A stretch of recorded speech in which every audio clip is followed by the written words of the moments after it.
Rate ನಮ್ಮದು ಮಾರ್ಕೆಟಿಂದ rate ನಮ್ಮದು ಜಾಸ್ತಿ, 10 ರೂಪಾಯಿ ಅಲ್ಲ 20 ರೂಪಾಯಿ ಜಾಸ್ತಿ. 1000 ಫೀಟ್ ನೀವು ಮಾಡಿದ್ರೆ 20,000 ರೂಪಾಯಿ ಎಕ್ಸ್ಟ್ರಾ ಪೇ ಮಾಡಿದ್ರೆ ನಿಮಗೆ ಫೀಲಿಂಗ್ ಬರುತ್ತೆ. 20,000 ರೂಪಾಯಿ ಅಲ್ಲ, ಮಿನಿಮಮ್ 30,000 ರೂಪಾಯಿ ನಿಮಗೆ ಸೇವ್ ಮಾಡಿ ತೋರಿಸ್ತೀವಿ.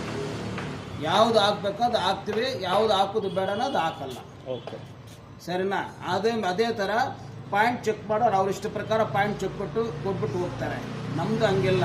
ನಾವು ಚೆಕ್ ಮಾಡೋರ ಪಾಯಿಂಟ್ ಗಾಡಿಗೂ ಸೆಟ್ ಆಗುತ್ತೆ, ವಾಸ್ತುಕ್ಕೂ ಸೆಟ್ ಆಗುತ್ತೆ, ಯಾವುದು ಡೆಮಾಲಿಷ್ ಮಾಡೋ ಥರ ಆಗಲ್ಲ. ಸರಿನಾ? ಈ ಪೊಸಿಷನ್ಗೆ ಎಲ್ಲರೂ ಬಂದು ಕೆಳಗಡೆ ಆಳ ಮಾಡಿ ಅಂತ ಹೇಳ್ತಾರೆ. ಕೆಳಗಡೆ ಆಳ ಮಾಡಿದ್ರೆ ನಾವು ಮಾಡಲ್ಲ, ಅದು ತುಂಬ ಎಕ್ಸ್ಪೆನ್ಸಿವ್ ಆಗುತ್ತೆ. ಎಲ್ಲಿ ಪಾಯಿಂಟ್ ಬರುತ್ತೋ ಅಲ್ಲಿ 2 ಫೀಟು 2 ಫೀಟು 2.5-3 ಅಡಿ 3 ಅಡಿ ಕಟ್ ಮಾಡಿದ್ರೆ ತುಂಬ ಒಳ್ಳೆಯದು. ಅದು ಕಾಸ್ಟು ಕಡಿಮೆ ಬೀಳುತ್ತೆ, ಏನು ಆಗಲ್ಲ. ಇದನ್ನು ಇದು ಮಾಡಬೇಕಂದ್ರೆ ತುಂಬ ಎಕ್ಸ್ಪೆನ್ಸ್ ಆಗುತ್ತೆ.